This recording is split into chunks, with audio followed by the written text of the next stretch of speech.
आयत। मैं ये चाहता हूं कि आप लोग वचन को लिख लें जो मैं बोलना चाहता हूं। मत्ती 11 उसकी 12 आयत। मैं एक बार ही बोलूंगा, आपको लिखना पड़ेगा, रिपीट नहीं होगा।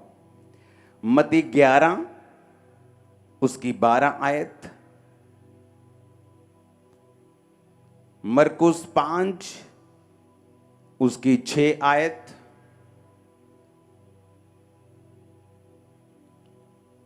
मरकुस 1 उसकी 23 और 24 आयत,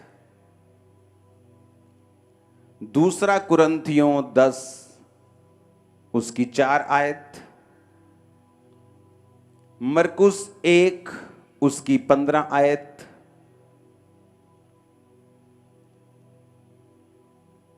याकूब 4 उसकी 3 आयत, दूसरा तीमुथियुस 3 उसकी 7 आयत, निर्गमन 23 उसकी 24 आयत,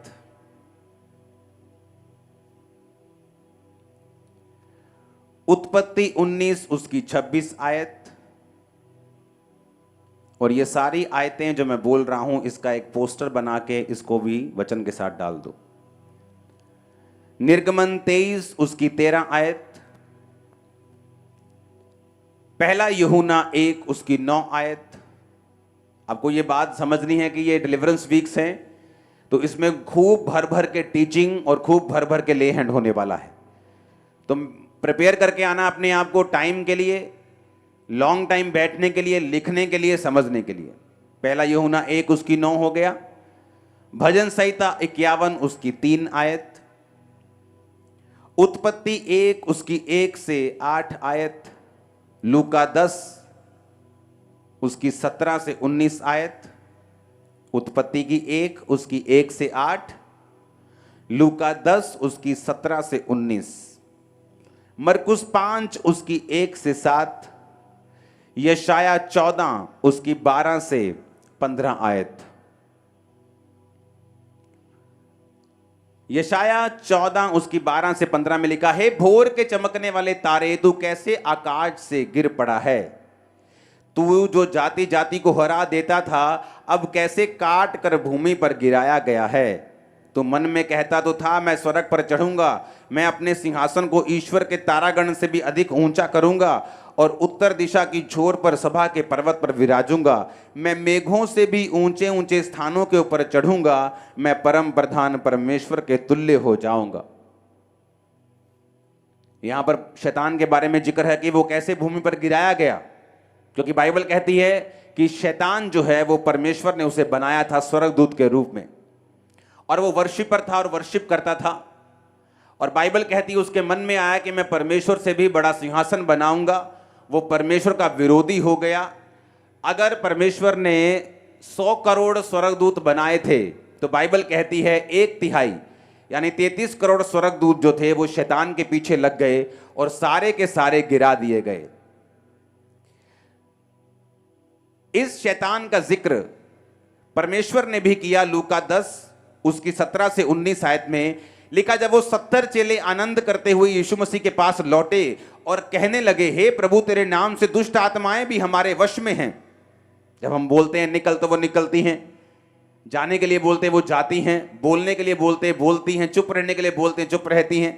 वश में हो गई हैं तेरे नाम से।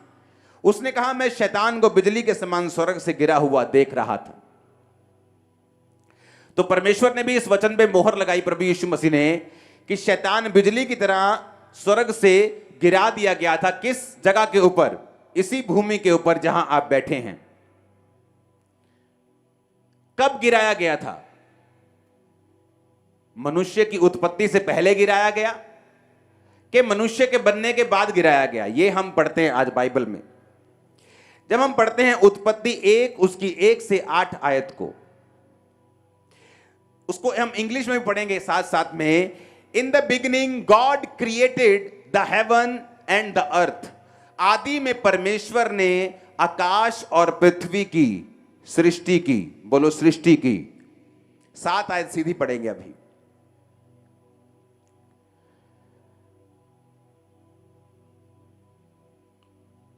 परमेश्वर ने एक अंतर बनाकर क्या बनाकर? एक अंतर को बनाकर। पहली आयत में लिखा इन द बिगिनिंग, शुरुआत में परमेश्वर ने आकाश और पृथ्वी की क्या की? सृष्टि की। दूसरी आयत में लिखा पृथ्वी बेडोल और सुनसान पड़ी थी, गहरे जल के ऊपर अंधियारा था और परमेश्वर का आत्मा जल के ऊपर मंडराता था। पहली आयत और दूसरी आयत के बीच में लाखों सालों का फर्क है, हजारों का नहीं। अगर आप बाइबल ध्यान से पढ़ें तो परमेश्वर ने आदि में सबसे पहले आकाश और पृथ्वी को बनाया था, क्रिएटेड। इंग्लिश में लिखा क्रिएटेड, सृष्टि की, यानी इनको बनाया। तो मैं एक क्वेश्चन आपसे पूछना चाहता हूं, जब परमेश्वर ने आकाश और पृथ्वी को बनाया अपने हाथों से, मुंह से, वर्ड से, जैसे भी, तो क्या पृथ्वी बेडोल और सुनसान पड़ी रहती? क्या परमेश्वर ने बेडोल चीजें बनाई? क्या जब परमेश्वर ने आपको बनाया सिर्फ पेट पेट बना दिया आपका, कि आंखें भी बनाई, कि मुंह भी बनाया? जब पेड़ बनाया तो कितना सुंदर बनाया, नदी बनाई तो कितनी सुंदर बनाई, पहाड़ बनाए कितने सुंदर बनाए, तो पृथ्वी को कैसे बेडोल और सुनसान बना दिया? क्योंकि आदि में जब परमेश्वर ने आकाश और पृथ्वी की सृष्टि की, वो बिल्कुल परफेक्ट थी, वो ब्यूटीफुल थी। और जब शैतान गिरा दिया गया इसी पृथ्वी के ऊपर, तब ये बेडोल हुई और तब ये सुनसान हुई। आप डायनासोर्स के अवशेष जब मिलते हैं, वैज्ञानिक क्या बोलते हैं? ये लाखों साल पहले के हैं। मेरी बात समझ आ रही है कि नहीं? वो लाखों साल कहां के हैं? ये 19 सालों की वो बात कर रहे हैं जब परमेश्वर ने पृथ्वी को बनाया था, आकाश और पृथ्वी की सृष्टि की थी, तब वो डायनासोर, सब वो ऐसे जंतु बनाए थे और मनुष्य नहीं बना था। क्योंकि ऐसे जीव जंतु परमेश्वर नहीं बनाता जो मनुष्य की जाति को ही खत्म कर देते। तो परमेश्वर ने तब मनुष्य नहीं बनाया। पेट्रोलियम निकलता है नीचे से, काला तेल जिसे आप बोलते हो, यूएई में निकलता है, दुबई में, सऊदी अरब में, हाँ या ना? वैज्ञानिक क्या बोलते हैं उसको, कि आज से कुछ खरब साल पहले पृथ्वी के नीचे सारे पेड़ पौधे दब गए थे, मछलियां सब कुछ दब गया था, कुछ एस्ट्रॉयड गिरा था, उल्का पिंड धरती के ऊपर गिरा था और सारे डायनासोर खत्म हो गए थे। पता है कि नहीं? बोला कि नहीं उन्होंने? कितने सुनो, ये समझना जरूरी है शैतान कहां से आया, उसका मोटिव क्या है, तब मैं आगे बढ़ सकता हूं। अगर मालूम ही नहीं मेरा दुश्मन है कौन, वो चाहता क्या है, तो उसको हराएंगे कैसे? जब वैज्ञानिक ने कहा, वैज्ञानिकों ने कहा कि आकाश के से उल्का पिंड गिरा धरती के ऊपर और सारे डायनासोर मर गए थे, हिमयुग शुरू हो गया था, सब कुछ उलट पुलट हो गया था, तब वो सारे जितने पेड़ थे, जितने जंतु थे, वो धरती के नीचे दब गए थे, उनका पेट्रोलियम बन गया था, काला तेल बन गया, जो आज तुम निकालते हो, वहां से निकला था वो। डायनासोर जो लाखों साल पहले थे, जब भी आप उनको निकाल के उनकी कार्बन डेटिंग चेक करते हो तो वो लाखों साल पहले के निकलते, जब परमेश्वर ने आकाश और पृथ्वी की सृष्टि की थी। और जब शैतान को गिराया, सब मर गए, पृथ्वी बेडोल और सुनसान हो गई। क्योंकि परमेश्वर बेडोल और सुनसान चीजों की उत्पत्ति नहीं करता, वो शानदार चीजें बनाता है। लेकिन जब शैतान गिराया गया तो पृथ्वी बेडोल और सुनसान हो गई। अब शैतान गिरा दिया गया पृथ्वी के ऊपर, और जब परमेश्वर ने फिर से आदम को बनाने का सोचा और फिर से सृष्टि को फिर से रंगदार करने का सोचा, और बाइबल कहती है परमेश्वर ने फिर से क्रिएट नहीं किया। अगर आप इंग्लिश की बाइबल में 7 आयत को पढ़ेंगे दोबारा से, तो परमेश्वर एंड गॉड मेड, फिर क्रिएट नहीं किया। एक चीज मैंने क्रिएट कर दी, मैंने एक स्पीकर क्रिएट कर दिया, लेकिन उसको बाद में एक हथौड़ा पड़ा, वो खुल गया। बाद में मैं उसको क्रिएट नहीं करूंगा, मैं उसको मेड करूंगा, असेंबल करूंगा दोबारा से। मेरे पास जाली भी है, स्पीकर भी है, उसके बीच की छन भी है, लकड़ी का डब्बा भी है, लेकिन वो अब गिरा पड़ा, उल्टा सीधा हो गया। अब मैं उसको उठाऊंगा और पेच कसूंगा और मेड करूंगा, क्रिएट नहीं करूंगा। क्रिएट मैं पहले कर चुका हूं फैक्ट्री में। समझ आई कि नहीं आई? अब 7 में लिखा एंड गॉड मेड, कि परमेश्वर ने अब सब कुछ बनाया। पहले वो क्रिएट कर चुका था, अब बना रहा था और सब चीजों को सेट कर रहा था। तो शैतान वहां से आया, परमेश्वर के खिलाफ उसने काम किया। आज भी जब परमेश्वर ने इंसान को यह धरती दी, जब उसी धरती पे शैतान को गिराया और वही धरती फिर इंसान को दे दी, तो इस वजह से शैतान जो था इंसान का दुश्मन बना और आज वो परमेश्वर की इच्छा के विपरीत आपकी लाइफ में काम करता है और जो कुछ वचन में लिखा है वो उसको गलत साबित करके अपने ही राज्य को स्थापित करना चाहता है और ये चाहता है कि हर बंदा उसके हिसाब से चले, जो वो चाहता है वो करे और परमेश्वर के करीब कोई भी ना जाए। अब आपको ये बात समझ आ गई कि शैतान कहां से आया, क्यों गिराया गया, उसकी मर्जी क्या है कि वो आपको गिराना चाहता है, तंग करना चाहता है, बीमारी देना चाहता है, मारना चाहता है, दुखी करना चाहता है, डिप्रेस करना चाहता है, चिंता देना चाहता है, स्ट्रेस देना चाहता है, रोग देना चाहता है, अकेलापन, जो कुछ भी गंदगी है वो शैतान की ओर से है। और इसलिए परमेश्वर ने कहा मैं उद्धार देने के लिए आया हूं। वो उद्धार सिर्फ आत्मिक उद्धार की परमेश्वर बात नहीं करता, तुम्हारे शरीर का, तुम्हारी आत्मा का, तुम्हारे माइंड का, तुम्हारे फाइनेंस का, तुम्हारे परिवार का, रिलेशनशिप्स का, तुम्हारी हर एक चीज में परमेश्वर कहता है कि मैं तुम्हें शांति, उद्धार यानी हीलिंग और डिलीवरेंस को देने के लिए आया हूं। अब बाइबल कहती है कि शैतान जो है, इस धरती का रूल है कि कोई भी आत्मा अकेली काम नहीं करती। अगर परमेश्वर ने इजराइलियों को छुड़ाना है तो वो अकेला जा सकता था, आत्मा को भेज सकता था, लेकिन परमेश्वर का ही ये बनाया गया रूल है कि हर एक आत्मा एक शरीर के जरिए काम करेगी। और आज भी शैतान अपने शरीर को चुनता है, वो लोग जो उसके सामने समर्पित होते हैं, उसके जैसे काम करते हैं, उनको वो चुनता है अपने काम करने के लिए। परमेश्वर भी चुनता है अपने लोगों को जो उसके सामने अपना सब कुछ समर्पित कर देते हैं, उनके जरिए काम करने के लिए। इतनी बात समझ आ गई कि नहीं आ गई? अब ये बात हमें समझनी है कि शैतान कहां से आया, स्वर्ग से गिराया गया। यशाया भी कहता है, जीसस क्राइस्ट ने भी सेम बात कही। कब गिराया गया? लाखों साल पहले, मैंने वो भी आपको बता दिया। धरती पर उस समय क्या था, मैंने वो भी आपको बता दिया। फिर कितने साल धरती बेडोल रही और सुनसान रही जब परमेश्वर ने उत्पत्ति की थी। फिर परमेश्वर जब इंसान को बनाना चाहा, धरती को उसने मेड किया, क्रिएट नहीं किया, फिर से उसको रिस्टोर किया, फिर से उसको ताजा किया और इंसान को बनाकर धरती को दे दिया। और इसीलिए जब शैतान उस धरती को देखकर आदम और हवा के पास जेलसी के साथ आया कि ये मेरी थी, मैं गिराया गया था, तो उसने आदम और हवा को गिराया, अपने साथ शामिल किया। वो श्राप आदम और हवा के ऊपर जो आया, आज हर एक व्यक्ति के ऊपर काम करता है जो परमेश्वर में नहीं है, क्योंकि यीशु मसीह का लहू ही है जो हमें उस श्राप से आजाद करता है। अब ध्यान से समझना, मरकुस 1 उसकी 23 और 24, मरकुस 5 उसकी 6 आयत, ये 2 आयतें मैं पढ़ूंगा। उस समय आराधनालय में एक मनुष्य था जिसमें अशुद्ध आत्मा थी। उसने चिल्लाकर कहा, हे यीशु नासरी, हमें तुझसे क्या काम, क्या तू हमें नष्ट करने आया है? मैं तुझे जानता हूं तू कौन है, परमेश्वर का पवित्र जन। कहां था बैठा वो? आराधनालय में। यीशु मसीह बोट पे जा रहे हैं, तूफान आया, यीशु मसीह ने शांत कर दिया। जहां पहुंचे तो एक बंदा कब्र से निकला, अपने आप को पत्थरों से घायल करता था, सांकलों बेड़ियों से, लोहे के बंधनों से बांध दो तो छुड़ा लेता था, अपने आप को तोड़ता था बंधनों को। और बाइबल क्या कहती है? ए लड़के उठ जा, यहां से उठ जा, वहां चल जा, कैमरामैन उठ जा, वहां चल जा, इधर से भाग जा। बाइबल क्या कहती है कि जीसस क्राइस्ट के भवन में बैठा हुआ बंदा चिल्लाता है। इसका मतलब दुष्ट आत्मा बिलीवर्स के अंदर बैठी थी। आराधनालय में कौन होते थे? यहूदी लोग। बाइबल कहती है जब पागल के पास यीशु मसीह आए तो मरकुस 5 और 6 में लिखा, 5 के 6 में लिखा, वह यीशु को दूर से ही देखकर दौड़ा और उसे प्रणाम किया। इंग्लिश में लिखा, he worshiped him। उसके अंदर दुष्ट आत्मा का सेना थी पूरी, पर उसने वर्शिप की जीसस की।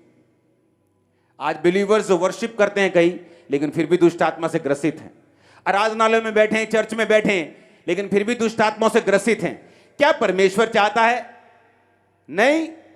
अगर परमेश्वर नहीं चाहता, बाइबल कहती है जब यीशु मसीह ने, अगर आप देखेंगे 12 चेलों को भेजा, तो एक वर्ड लिखा है कि यीशु मसीह ने अपने 12 चेलों को बुलाया और उन्हें अशुद्ध आत्माओं के ऊपर अधिकार दिया। सबसे पहली अथॉरिटी जो परमेश्वर ने दी वो थी अशुद्ध आत्माओं के ऊपर अधिकार। यानी जो सबसे इंपॉर्टेंट काम जीसस क्राइस्ट अपने चेलों को बता रहे थे वो ये था कि लोगों को जाकर दुष्ट आत्माओं से आजाद करो। सबसे इंपॉर्टेंट पहले वर्ड लिखा है बाइबल में कि यीशु मसीह ने अपने चेलों को बुलाया और उन्हें अशुद्ध आत्माओं पर अधिकार दिया और कि वो सब प्रकार की बीमारियों और निर्बलताओं को दूर करें। इसका मतलब यीशु मसीह दुष्ट आत्माओं को निकालने की इंपॉर्टेंस को बड़ी अच्छी तरह से समझते थे। यीशु मसीह को मालूम था कि जब एक शैतान एक बिलीवर के पास रहेगा तो वो उसका नुकसान करेगा। बाइबल कहती है यीशु मसीह एक आराधनालय में प्रचार कर रहे थे सबत के दिन और एक कुबड़ी आई और यीशु मसीह ने उस कुबड़ी को ठीक कर दिया जो 18 साल से बंधी थी। तो लोग चिल्लाने लगे सबत के दिन क्यों चंगा किया? तो यीशु मसीह ने कहा वो लड़की जो अब्राहम की बेटी है शैतान से बंधी हुई थी, क्या अच्छा नहीं था कि सबत के दिन वो छुड़ाई जाती? अब्राहम की बेटी थी, यहूदी थी, क्रिश्चियन थी, तो भी शैतान की बंधी हुई थी। तो यीशु मसीह को मालूम था कि एक व्यक्ति आराधनालय में हो सकता है, चर्च में हो सकता है, वर्शिप कर रहा है, आराधनालय में मौजूद है, वचन सुन रहा है, लेकिन फिर भी दुष्ट आत्मा से ग्रसित हो सकता है। और इसीलिए परमेश्वर ने अपने चेलों को बुलाया और कहा मैं तुम्हें अशुद्ध आत्माओं के ऊपर अधिकार देता हूं कि तुम सब प्रकार की अशुद्ध आत्माओं को निकालो और बीमारों को चंगा करो। आज वो मिनिस्ट्री जो निग्लेक्ट कर दी जा चुकी है, क्योंकि दुष्ट आत्माओं को निकालना जो है वो पास्टर्स के लिए उनको कठिन काम लगता है, सिर दर्द वाला काम लगता है, डेंजरस लगता है। लेकिन ये सबसे पहला और सबसे जरूरी है कि जब एक व्यक्ति चर्च में है, जीसस क्राइस्ट के पास आ चुका है, तो वो शैतान के सब प्रकार के बंधनों से छुड़ाया जाए। ये जरूरी है और परमेश्वर की ये विल है 100%। आज भी इसी विल से वो स्वर्ग से आपको देख रहे हैं कि आप दुष्ट आत्माओं के हर बंधन से छुड़ाए जाएं। अपने घराने समेत आमीन ऊंचा चाहिए। अब यह समझ आ गया कि परमेश्वर ये चाहते हैं कि हम दुष्ट आत्माओं से छुड़ाए जाएं, हम दुष्ट आत्माओं से आजाद हों। एक व्यक्ति चर्च में हो सकता है, बिलीवर हो, और दुष्ट आत्मा से ग्रसित हो सकता है। अब जब मैं ये फैसला कर चुका हूं, दुष्ट आत्मा जब सपनों में आती है, डेथ स्पिरिट जिसको होती है, जैसे आज प्रोफेटिक वर्ड हुआ, मुर्दे दिखते हैं, रिश्तेदार दिखते हैं, मरे हुए लोग दिखते हैं, ये एक डेथ स्पिरिट है। यानी वो आपको भी एक्सीडेंट में आपको भी मारना चाहती है। और क्रिश्चियन लोग भी बंधे हुए हैं इसमें। लेकिन क्यों बंधे हुए हैं और वो कैसे छुड़ाए जाएंगे, अब हम इस टॉपिक पे जाएंगे। क्योंकि अगर शैतान आपकी लाइफ में है तो उसके अंश, उसके कण, उसका असर भी आपकी लाइफ पे होगा और वो अच्छा नहीं है। एक क्रिश्चियन बंदे के लिए यह अच्छी बात नहीं है कि वो शैतान के बंधनों में रहे। हालेलुया। पहली बात, अगर आप शैतान से, उसके बंधनों से, उसके जकड़न से, उसके पकड़ से आजाद होना चाहते हो, पहला पॉइंट जो आपकी लाइफ में होना चाहिए वो ये है कि आपकी लाइफ में रिपेंटेंस होनी चाहिए। दूसरा, डेस्परेशन, यानी एक उत्साह, छुटकारे की ललक आपके अंदर होनी चाहिए। एक बार मैं बताता हूं कौन से लोग हैं दुष्ट आत्मा से जो आजाद नहीं होते। Wrong motives. ऐसे बहुत से घर हैं जहां पर लेडीज को या जेंट्स को यह लगता है कि अगर मैं दुष्ट आत्मा से खेलता रहूंगा तो मुझे ज्यादा से ज्यादा अटेंशन मिलेगी। एक घर में मैं गया, वो औरत को दुष्ट आत्मा बहुत सताता था, लेकिन जब वो दुष्ट आत्मा से बाहर आती थी तो उसका स्वभाव इतना अच्छा नहीं था अपने पति और अपने बच्चों के लिए। बहुत डोमिनेटिंग थी वो, बहुत प्रभाव और बहुत कब्जा करके रखती थी अपने पति और अपने दोनों बच्चों के ऊपर। तो वो दुष्ट आत्मा जब उसके प्रेयर होती थी तो वो दुष्ट आत्मा से कभी आजाद नहीं होती थी। क्यों? उसका इमेजिन करो, 15 साल की प्रेयर के बाद परमेश्वर ने कल मुझे उसका रीजन बताया। वो मुझसे मिलती नहीं, 15 साल पहले का कोई किसी चर्च में बुझाती नहीं, लेकिन मुझे वो केस याद था। बहुत से लोग ऐसे हैं जो ये सोचते हैं कि अगर